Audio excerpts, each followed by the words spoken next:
नमस्कार, श्री बालाजी एजुकेशन में आपका स्वागत है। आज का हमारा पाठ है अलंकार। आज हम अलंकार के बारे में पढ़ेंगे कि अलंकार किसे कहते हैं और इसके कितने भेद होते हैं। अलंकार का शाब्दिक अर्थ है आभूषण या गहने। आभूषण या गहने जिन्हें हम अपनी सुंदरता बढ़ाने के लिए पहनते हैं, किंतु शब्द निर्माण के आधार पर अलंकार शब्द अलम और कार दो शब्दों के योग से बना है। अलम का अर्थ है शोभा तथा कार का अर्थ है करने वाला। इस प्रकार अलंकार का अर्थ हुआ शोभा उत्पन्न करने वाला या शोभा बढ़ाने वाला, अर्थात अलंकार काव्य की शोभा बढ़ाते हैं तथा उसके शब्दों एवं अर्थों की सुंदरता में वृद्धि करके चमत्कार भी उत्पन्न करते हैं। और इसीलिए अलंकार का महत्व बताते हुए अलंकार संप्रदाय के प्रवर्तक आचार्य भामह ने भी कहा है, नैकांतमपि निर्भूषम विभाति वनिता मुखम, अर्थात अलंकार के बिना कविता वैसी ही है जैसे आभूषण के बिना नारी का मुख। जिस प्रकार नारी बिना आभूषण के सुंदर नहीं लगती, उसी प्रकार से काव्य या कविता बिना अलंकार के शोभा नहीं देता। अलंकार के भेद। अलंकार के 3 भेद होते हैं। शब्दालंकार, जब काव्य में शब्द के कारण सौंदर्य की वृद्धि होती है वहाँ शब्दालंकार होता है, अर्थात जब शब्द काव्य की सुंदरता बढ़ाते हैं तो वहाँ शब्दालंकार होता है। जैसे 3 बेर खाती थी वे 3 बेर खाती है, तो यहाँ पर इस बेर का जो अर्थ है वह है बार। 3 बार खाती थी और दूसरी बार बेर शब्द का अर्थ एक फल से है, तो इसका अर्थ हुआ वे 3 बेर अर्थात फल खाती है। तो इस प्रकार से यहाँ शब्दों के कारण काव्य की सुंदरता बढ़ रही है, सौंदर्य बढ़ रहा है, तो यहाँ शब्दालंकार है। उसके बाद अर्थालंकार, जहाँ काव्य में अर्थ के द्वारा सौंदर्य की वृद्धि होती है वहाँ अर्थालंकार होता है, अर्थात जब अर्थ के माध्यम से काव्य की सुंदरता बढ़ती हो तो वहाँ अर्थालंकार होता है। जैसे पीपर पात सरिसमन डोला, तो इस पंक्ति का अर्थ है पीपल के पत्ते के समान मन डोल उठा। तो यहाँ अर्थ के कारण सौंदर्य की वृद्धि हो रही है इस पंक्ति में, तो यहाँ अर्थालंकार है। उभयालंकार, उभय का अर्थ होता है दोनों, तो उभयालंकार क्या है, जहाँ पर शब्दालंकार और अर्थालंकार दोनों होते हैं। तो इसकी परिभाषा है, जहाँ काव्य में शब्द एवं अर्थ दोनों के द्वारा सौंदर्य की वृद्धि होती है वहाँ उभयालंकार होता है। जैसे मम सुबरन सुषमाकर सुखद नथोर सिय अंग सखी कोमल कनक कठोर। तो जो ये प्रथम पंक्ति है यहाँ इसमें अनुप्रास अलंकार है जो कि शब्दालंकार है, और जो दूसरी पंक्ति है इसमें व्यतिरेक अलंकार है जो अर्थालंकार है। तो इसलिए शब्दालंकार और अर्थालंकार दोनों के होने से यहाँ उभयालंकार है। यह उभयालंकार का उदाहरण है। अब शब्दालंकार के भेद पढ़ेंगे कि शब्दालंकार के कितने भेद होते हैं। शब्दालंकार के 3 भेद निम्नलिखित हैं, अनुप्रास अलंकार, यमक अलंकार और श्लेष अलंकार। अनुप्रास अलंकार, जहाँ एक ही वर्ण की एक से अधिक बार आवृत्ति हो वहाँ अनुप्रास अलंकार होता है। वर्ण, वर्ण किसे कहते हैं? अक्षरों को, अल्फ़ाबेट्स को। और आवृत्ति कहते हैं आने को। ये कह सकते हैं कि जब एक ही वर्ण एक से अधिक बार किसी पंक्ति में आता है तो वहाँ अनुप्रास अलंकार होता है। जैसे सुरभित सुंदर सुखद सुमन तुम पर खिलते हैं, तो यहाँ स की आवृत्ति हो रही है। और दूसरी पंक्ति में कालिंदी कूल कदम की डारन, तो इस पंक्ति में क और ल की आवृत्ति हो रही है। क जो वर्ण है वह यहाँ 3 बार आया है और ल वर्ण यहाँ 2 बार आया है। अनुप्रास अलंकार में एक बात ध्यान रखने योग्य है कि इसमें वर्ण की आवृत्ति तो होती है, लेकिन यह जरूरी नहीं होता कि वर्ण के साथ साथ स्वर की भी आवृत्ति हो। जिस प्रकार से यह प्रथम पंक्ति है, यहाँ सुरभित सुंदर सुखद और सुमन, यहाँ पर स के साथ ऊ स्वर आया है। लेकिन जो दूसरी पंक्ति है यहाँ ऐसा नहीं है। यहाँ पर जो क है, क की आवृत्ति है, यहाँ क के साथ आ स्वर जुड़ा है, यहाँ क के साथ ऊ स्वर जुड़ा है। और तीसरी बार क के साथ कोई स्वर नहीं जुड़ा हुआ। जो अस्वर होता है वह सभी व्यंजनों के साथ जुड़ा ही होता है। तो इस प्रकार से, इसी प्रकार ल भी है, यहाँ ई स्वर इसके साथ जुड़ा है और दूसरी बार कोई स्वर इसके साथ नहीं जुड़ा हुआ। तो ये बात हमने ध्यान रखनी है कि यह जरूरी नहीं है कि वर्ण के साथ साथ स्वर की भी आवृत्ति हो। अनुप्रास अलंकार 5 प्रकार के होते हैं। वृत्यानुप्रास अलंकार, जब एक या एक से अधिक वर्ण एक ही क्रम में 2 से अधिक बार आए तब वृत्यानुप्रास अलंकार होता है। जैसे तरनी तनुजा तट तमाल तरवर बहु छाए, यहाँ पर त वर्ण एक ही क्रम में कई बार आया है। त वर्ण की आवृत्ति एक ही क्रम में 5 बार हुई है। जैसे तरनी तनुजा तट तमाल और तरवर में, तो यहाँ वृत्यानुप्रास अलंकार है। अनुप्रास अलंकार का दूसरा भेद है श्रुत्यानुप्रास अलंकार, जहाँ पर काव्य में एक ही उच्चारण स्थान जैसे कंठ, तालु, दंत, ओष्ठ आदि से उच्चरित होने वाले वर्णों की आवृत्ति हो, वहाँ श्रुत्यानुप्रास अलंकार होता है। सभी वर्णों के अलग अलग उच्चारण स्थान हैं, जैसे कंठ, तालु, दंत, ओष्ठ। तो जब एक ही उच्चारण स्थान से बोले जाने वाले वर्णों की आवृत्ति होती है, वहाँ श्रुत्यानुप्रास अलंकार होता है। जैसे चंचल जल में झलक तुम्हारी जब से देखी तब से मुझे अपना भाग्य अच्छा लगता है, तो यहाँ पर इन दोनों पंक्तियों में च, छ, ज और झ वर्ण की आवृत्ति हुई है और यह सभी वर्ण एक ही उच्चारण स्थान अर्थात तालु से बोले जाते हैं, इसलिए यहाँ श्रुत्यानुप्रास अलंकार है। अनुप्रास अलंकार का अगला भेद है अनंत्यानुप्रास अलंकार, जहाँ पद के अंत में एक ही वर्ण और एक ही स्वर की आवृत्ति हो, वहाँ अनंत्यानुप्रास अलंकार होता है।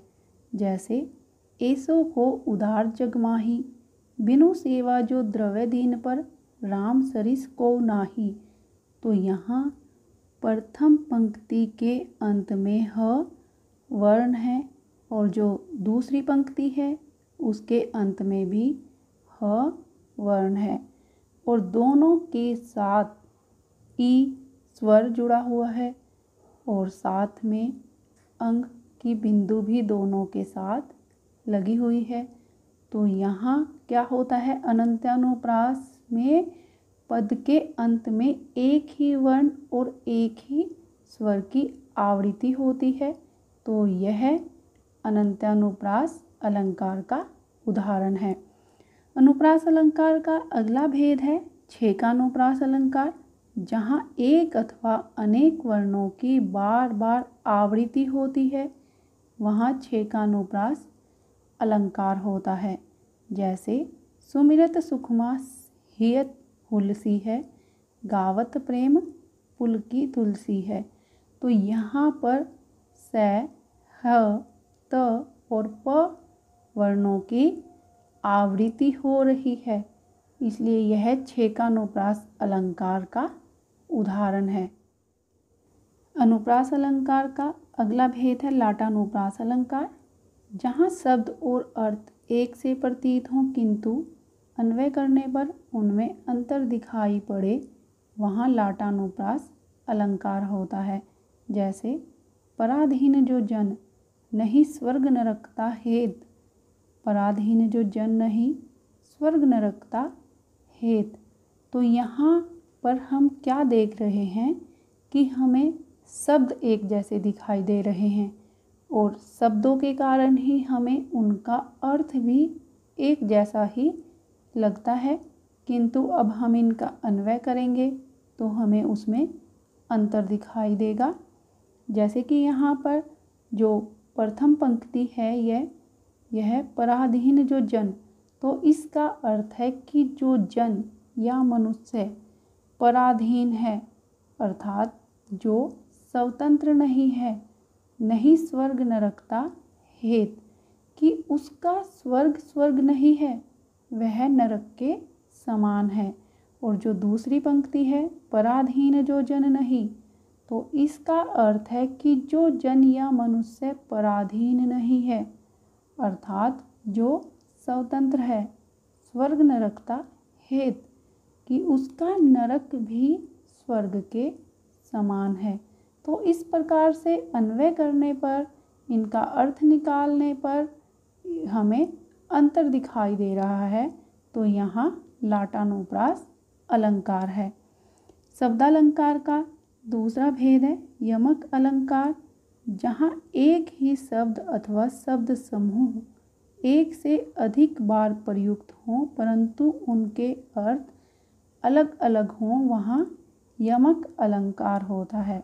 तो जब एक ही शब्द या शब्द समूह एक से अधिक बार आए और उनके अर्थ भी अलग अलग हों तो वहाँ यमक अलंकार होता है। जैसे काली घटा का घमंड घटा, तो यहाँ पर घटा शब्द 2 बार आया है।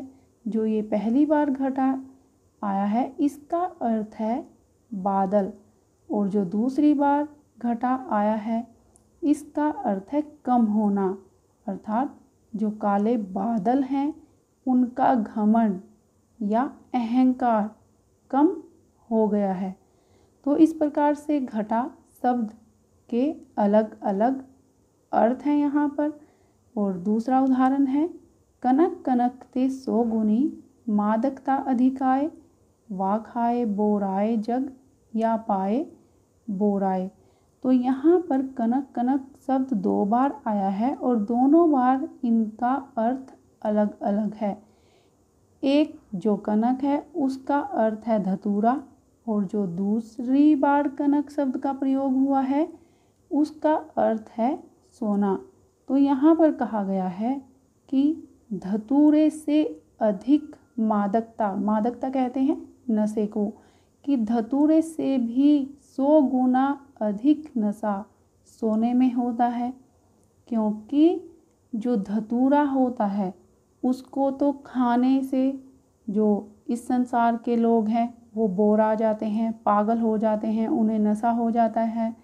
लेकिन जो सोना होता है उसको पहनने मात्र से ही नशा हो जाता है, एक तरह का अहंकार हो जाता है।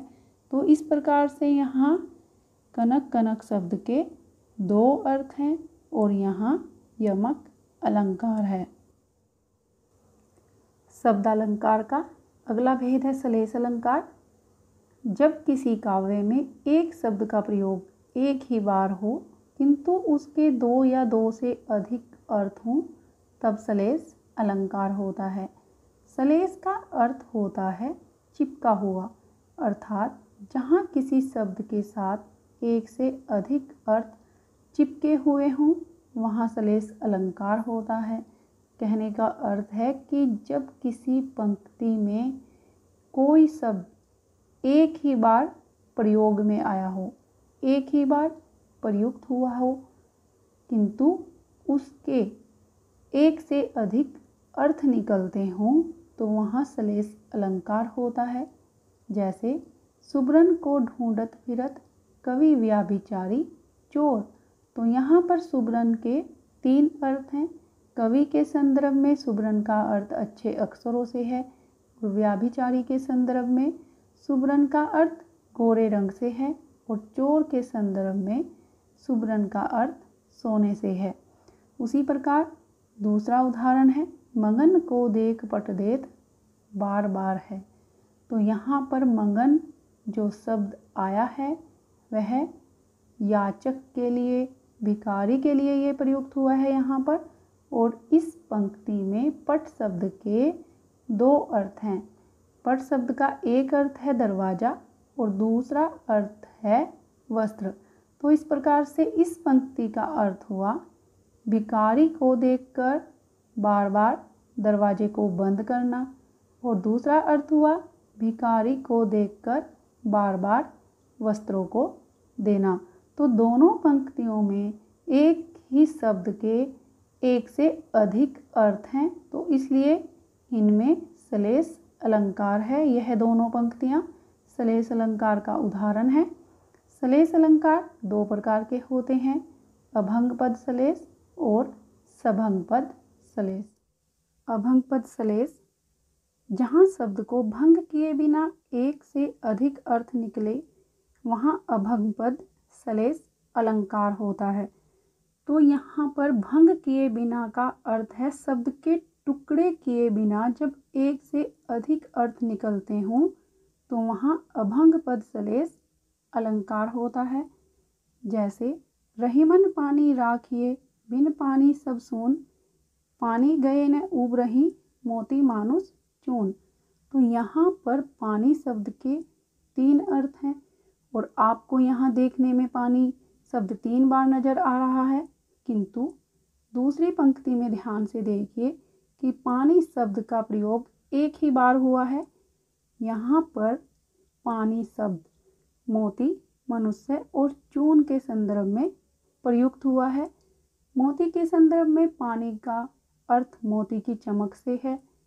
अगर मोती की चमक नहीं होगी तो मोती का कोई महत्व नहीं है। और मनुष्य के संदर्भ में पानी का अर्थ मनुष्य के सम्मान, मनुष्य की इज्जत से है।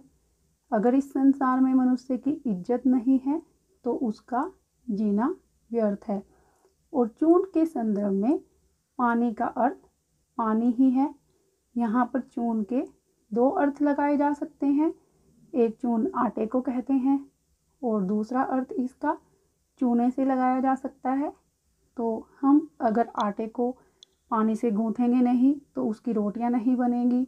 उसी प्रकार चूना जो कि पुताई के काम में आता है, उसका भी पानी के बिना कोई महत्व नहीं होता।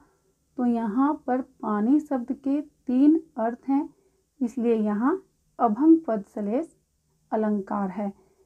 दूसरा उदाहरण है सलेस अलंकार का सभंग पद सलेस। जहाँ शब्द को भंग करके अथवा तोड़कर एक से अधिक अर्थ निकलते हों, वहाँ सभंग पद सलेस अलंकार होता है। जैसे चिर जीवो जोड़ी जुड़े क्यों न सने गंभीर, को घटिए वृष भानुजा वे हलधर के वीर। तो यहाँ पर वृष भानुजा के 2 अर्थ हैं। पहला जो अर्थ है वह है वृष भानु और जा का। जा का अर्थ होता है बेटी। तो इस प्रकार वृष भानु और जा का अर्थ हुआ वृष भानु की बेटी राधा। और दूसरा जो अर्थ है वृष भानुजा का वह है वृषभ और अनुजा से। वृषभ बैल को कहते हैं और अनुजा छोटी बहन को कहते हैं। तो बैल की बहन हुई गाय, तो यहाँ पर अनुजा का अर्थ गाय से है और वृषभ का बैल से है। तो यहाँ पर शब्द को तोड़कर उसके टुकड़े करके इसके अर्थ निकल रहे हैं, इसलिए यह सभंग पद श्लेष अलंकार का उदाहरण है। और हलधर शब्द के भी यहाँ दो अर्थ हैं।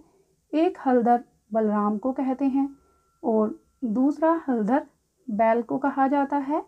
तो इस प्रकार से यह सभंग पद श्लेष अलंकार का उदाहरण है, किंतु इसमें वृषभानुजा को ही हमने तोड़कर इसके टुकड़े करके ही इसके अर्थ निकले हैं। जो हलधर है यह सभंग पद श्लेष अलंकार का उदाहरण नहीं है। यहाँ पर वृषभानुजा के ही टुकड़े किए गए हैं। तो आज हमने शब्दालंकार के भेद पढ़े हैं। मैं विजयलक्ष्मी आशा करती हूँ कि आपको यह जानकारी अच्छी लगी होगी, यह पाठ समझ आया होगा। धन्यवाद।